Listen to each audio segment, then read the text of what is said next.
Boa noite para todo mundo. Hoje, 18 de maio de 2023 e vejam só, minha tela está funcionando. Mas eu coloquei um gráfico qualquer aqui só para não ficar preto ou meu fundo de tela para vocês, na verdade. Eu ainda preciso organizá-la. É porque eu peguei o adaptador agora no final da tarde. Mas de qualquer forma, eu vou organizar direitinho. Depois eu fiquei devendo para vocês um vídeo sobre a minha tela, com as minhas informações, e aí, né, que eu acompanho ao longo do dia para operar, e aí eu mostro tudo para vocês. Mas de qualquer forma, estou muito feliz que está funcionando. E agora, olha, ficou bem bonito meu fundo aqui de vídeo. Mas vamos lá, pessoal, brincadeiras à parte, vamos para o resumão do dia, começando pela Ásia. Por lá, bolsas no positivo, refletindo a positividade das bolsas americanas. No dia de ontem, né, não teve nenhum driving específico por lá, a não ser em dois países, pessoal. Primeiro no Japão, que o déficit econômico lá veio menor do que o que era esperado. Isso foi bom, fez com que a bolsa de lá ficasse com 1,6% de alta. Lembrando, pessoal, que essas variações de 2% para cima, para baixo, é uma coisa muito mais comum em emergentes e, por exemplo, na nossa bolsa. Em países mais estáveis, essas movimentações mais fortes, assim, elas realmente vêm com um propósito ou muito bom ou muito ruim, que foi o que aconteceu lá na Bolsa do Japão, ok? Um outro ponto também que aconteceu lá na Ásia foi que saiu a taxa de desemprego na Austrália e ela veio pior do que o esperado, um número relativamente alto. E, assim, vamos lá. Para o cenário que nós estamos vivendo de alta da inflação, uma taxa de desemprego que nos surpreende subindo é bom porque significa menos gente empregada consumindo e gerando um processo inflacionário. E eu não sei se vocês se recordam, o Banco Central australiano, ele assumiu o erro na sua última reunião de política monetária ao subir os juros por lá e surpreender os mercados. Na medida em que na penúltima reunião ele já tinha falado que, olha, nós não vamos subir os juros mais aqui, a gente vai ver, na verdade, a atuação dos juros na economia do nosso país e tal, e depois a gente toma outras medidas. E no final das contas acabaram não obedecendo eles mesmos, assumindo o erro que eles cometeram e subindo os juros por lá. Então, sim, o aumento na taxa de desemprego por lá é uma boa notícia. Fez com que a bolsa de lá também fechasse no positivo, ok? Commodities, pessoal, hoje estavam dentro da estabilidade, mas ao longo do dia elas acabaram realizando um pouco, bem pouco, mas acabaram realizando, ok? Tanto o minério de ferro quanto o petróleo hoje fecham o dia aí no negativo, mas não foi nada que pesasse tanto a ponto de impactar inclusive as ações listadas na nossa bolsa relacionadas a commodity como Vale e Petrobras, ok? Vamos lá para a Europa agora. Lá na Europa, pessoal, bolsas no positivo. Não teve nenhum drive em específico acontecendo por lá. Na verdade, as bolsas da Europa, elas surfaram a alta de ontem que teve nos Estados Unidos, que elas já estavam fechadas quando aconteceu assim um rally mais forte, e elas já estavam fechadas, então hoje elas se ajustam a isto, e as bolsas nos Estados Unidos hoje seguiram com mais um dia de alta, com mais de 1%, ou quase 1% de alta aí. Então as bolsas na Europa, na verdade, elas se ajustam a esses 2 dias de otimismo mundial que nós tivemos puxado aí pela maior potência mundial que é os Estados Unidos. Mas assim, dia específico e tal, o motivador de lá hoje, em específico, na Europa a gente não tem. Então, de qualquer forma, bolsas lá no positivo, certo? Bora para os Estados Unidos. Bom, nos Estados Unidos, pessoal, o que acontece? Hoje de manhã saíram alguns indicadores econômicos por lá. Pedidos iniciais de seguro-desemprego caiu, mostrando... Lembra que na semana passada ele tinha subido? Ou seja, porque na medida em que o Banco Central americano ele tenta controlar a inflação lá, subindo a taxa de juros, eles precisam que a taxa de desemprego aumente um pouco lá, porque a taxa de desemprego nos Estados Unidos está nas mínimas históricas. Então eles precisam sim que algumas pessoas fiquem desempregadas para parar de consumir, para então controlar a inflação. Essa é a verdade. Então, na medida em que pedidos iniciais de seguro-desemprego caem, o que isso quer dizer? Que menos pessoas estão pedindo seguro-desemprego, então menos pessoas estão sendo demitidas. Tá? Então, isto, na visão de inflação, não é uma boa notícia. Porém, também saíram indicadores relacionados ao setor imobiliário, que é vendas de casas usadas. Caiu muito, muito em relação à expectativa e muito em relação ao último dado. Então, o que está acontecendo hoje nos Estados Unidos, pessoal? Indicadores econômicos estão vindo convergentes, na medida em que alguns apontam para recessão, ou, por exemplo, produção industrial, a parte do setor imobiliário, alguns indicadores da parte do setor imobiliário, enquanto outros mostram que a economia dos Estados Unidos está forte. e que talvez a inflação possa ser controlada sem levar o país a uma recessão, como dados de emprego, alguns dados inclusive relacionados à própria inflação, como a última inflação de serviços que a gente viu aí dando uma arrefecida, enfim. Os indicadores lá, estamos vivendo um momento nos Estados Unidos em que os indicadores lá, eles estão confusos. Um olha para recessão, o outro olha para crescimento. E isso faz com que, obviamente, os investidores fiquem na dúvida. Tanto que o S&P, a Bolsa dos Estados Unidos, passou dias de lado aí. Ela oscila, claro, numa margem ali. Eu comentei isso com vocês, mas nada demais. Certo? Aí o que acontece? Hoje de manhã também, a presidente do Federal Reserve, que faz parte do Banco Central Americano, de Dallas, a Lori Logan, ela vem a público, na verdade, ela teve uma participação no evento, e nessa participação ela fala que ela acredita que talvez os juros americanos, eles não estão no nível suficientemente restritivo para conseguir levar a inflação dos Estados Unidos a uma meta de 2%. Ou seja, ela acredita que talvez tenha que ter uma alta de juros, sim, inclusive na próxima reunião. Tá? Então hoje de manhã a gente teve esse cenário. O S&P, ele não sabia para onde ia. Uma hora ele ficava positivo, uma hora ele ficava negativo, ele oscilou bastante aí no período da manhã, tá?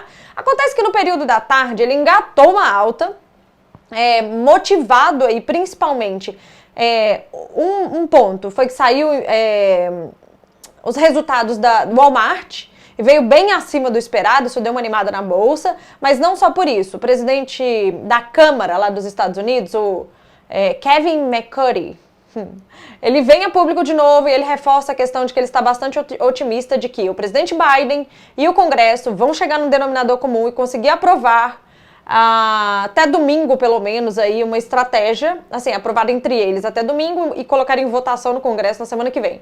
Uma estratégia aí que ele consiga aumentar o teto da dívida e os Estados Unidos não dar default já a partir de 1º de junho, ou seja, não dar calote já a partir de junho, que seria algo histórico para os Estados Unidos, tá? Então, nesse momento o S&P ganha uma força, e assim, pessoal, vale lembrar que eu li bastante análise hoje em relação a isso e tal, vale lembrar que não tem nada fechado, tá? A alta da Bolsa Americana hoje, ela é especulativa, é uma promessa de que esse problema será resolvido até domingo. Daí, se esse problema vai ser resolvido até domingo ou não, são outros 500. Então, hoje foi uma alta especulativa, baseada em nada de concreto. As bolsas vivem de especulação, afinal de contas, elas tentam antecipar os movimentos da economia, os movimentos macroeconômicos, as decisões macroeconômicas. É isso aí. Mas, de qualquer forma, ainda assim, não existe nada vigente. É claro que é bem difícil os Estados Unidos se dar a cometer essa burrice aí de permitir um calote americano no mundo, considerando que vai pôr em xeque aí a questão deles serem a maior potência mundial. Não faria sentido eles se permitirem passar por isso. De qualquer forma, também não se tem certeza se uma negociação vai sair nesse domingo. Existem uma linha de operadores de mercado, mais especialistas e tal, que eu ouvi a opinião deles hoje, que eles acreditam que hoje pode ter acontecido um movimento chamado short squeeze no S&P. O que isso significa? Significa que muita gente pode estar posicionado vendido no S&P. Você provoca essa alta para que essas pessoas desistam da posição, zerem a sua posição e, enfim, façam um trade em cima disso de muitos milhões. Mas isso é uma linha, eu estou comentando aqui com vocês, porque foi coisa que eu li, mas a gente vai morrer sem saber. Mas, de qualquer forma, fica aqui o conhecimento agregado, principalmente em relação ao conceito de short squeeze, para quem não sabia. De qualquer forma, pessoal, bolsas nos Estados Unidos hoje no positivo. E essa positividade mundial, obviamente, contamina nossa bolsa aqui no Brasil positivamente. Nossa bolsa que abriu no negativo, pesou um pouco ao longo do dia, acabou virando e fechando no positivo. Vale lembrar, pessoal, que hoje o nosso Ibov no ano vira para o positivo. Porque a nossa bolsa este ano, no ano de 2023, ela estava no negativo, só caía, né? Ela recuperava, mas continuava caindo. Então, assim, em relação a 1º de janeiro até hoje, estávamos no negativo. O fechamento do ano passado, né? E hoje a gente consegue virar este cenário e fechamos o Ibov no positivo no ano, tá? Bom, A gente não teve nada de muito específico acontecendo aqui no Brasil, não teve nenhum indicador econômico, não teve nada. Tivemos a reunião do Conselho Monetário Nacional, os investidores estavam um pouco receosos de que nesta reunião fosse discutida a meta da inflação. Lembrando que discute-se a meta da inflação na reunião de junho, mas o pessoal já estava com medo de uma antecipação por causa, né, de alguns pronunciamentos do presidente Lula e etc. Porém, não aconteceu, então não estressou o mercado, porque isso, se acontecesse, ia trazer uma volatilidade bem grande, tanto para o nosso dólar quanto para o nosso índice, ok? Além disso, também o ministro da Fazenda, o Haddad, ele vai dar uma entrevista que foi gravada às 16 horas, mas essa entrevista vai sair à noite na CNN, se eu não me engano, mas aparentemente não teve nenhum estresse em relação à fala dele, que, enfim, quando é gravada, assim, geralmente costuma vazar uns highlights e etc. Ok? Por fim, pessoal, em relação ao projeto do arcabouço fiscal, o projeto, o caráter de urgência foi aprovado ontem com uma votação expressiva, e isso traz a mensagem de que a Câmara vai conseguir aprovar o projeto do arcabouço fiscal na semana que vem, num número também expressivo. É um bom sinal dado, tá? Por Brasília. Foi acrescentado aí gastos a mais de 80 bi nos anos de 2024 e 2025, que não fazia parte do texto que saiu, o texto oficial que saiu do Ministério da Fazenda não contemplava esses gastos adicionais. Eles foram colocados depois, inclusive depois da apresentação que teve na terça-feira, pelo relator Cajado, porque foi um acordo dele com o governo, e o argumento é de que é uma compensação da desoneração de combustíveis que foi feita por parte do governo do Bolsonaro. De qualquer forma, é 80 bi extrapolando aí todas as regras já estabelecidas. O governo fala, olha, de fato a gente acabou colocando isso aí mesmo, mas o número não é 80, é 42. Mas enfim, né? Vamos ver o que do texto se modifica aí até de fato a aprovação, mas já começaram as modificações. Tá bom? Bom, além disso também, pessoal, a Petrobras hoje ela teve uma leve recuperação em relação à queda que ela está tendo. O Jean Paul Prats, que ele é o presidente da Petrobras, ele vem a público e ele sinaliza que oscilações do preço do petróleo internacional, a Petrobras vai absorver. E não vai segurar para não passar para o consumidor final. Na visão da inflação, isso é muito bom, afinal de contas, se você aumenta o petróleo, basicamente você aumenta quase todos os componentes da inflação, né? Tudo fica mais caro. Então, assim, na visão da inflação, ponto positivo. Na visão da empresa, super ponto negativo, porque a empresa está disposta a assumir prejuízos para não repassar esse custo. E é uma empresa de capital aberto na Bolsa. Então, é um contraponto aí. Mas, de qualquer forma, isso também foi anunciado. Mas isso hoje não contaminou, ontem contaminou, hoje não contaminou. Aí a Petrobras fechou levemente positiva, suas ações fecharam levemente positivas. Certo? Então a gente teve hoje aqui uma bolsa positiva seguindo a movimentação mundial, tá? E o dólar também ficou no positivo hoje, pessoal, seguindo a movimentação mundial. O dólar no mundo, ele fez a leitura de quê? O que acontece? Para a próxima reunião de política monetária lá nos Estados Unidos, os investidores, eles tinham, a maior parte dos investidores tinha a perspectiva de que a taxa de juros por lá ia ser mantida. Nenhum aumento, nenhum corte. Quase ninguém acreditava num aumento. Porém, com a fala dos membros do Banco Central durante esta semana, os investidores estão mudando de opinião e mais pessoas estão começando a acreditar que vai ter uma alta de juros lá nos Estados Unidos, na próxima reunião de política monetária. Isso faz com que o dólar no mundo suba. O dólar no mundo inteiro subiu, ok? E a gente não foi diferente, acompanhou essa movimentação. Foi uma movimentação mundial, ok? Para fechar, pessoal, teve decisão de política monetária no México hoje, e os juros lá, que antes estavam em 11,25%, foi mantido em 11,25%. Não teve nenhum aumento, nenhum corte de juros no México. Por que eu tô comentando isso aqui com vocês? Porque o México, como um emergente, ele concorre com a gente em se tratando de carry trade.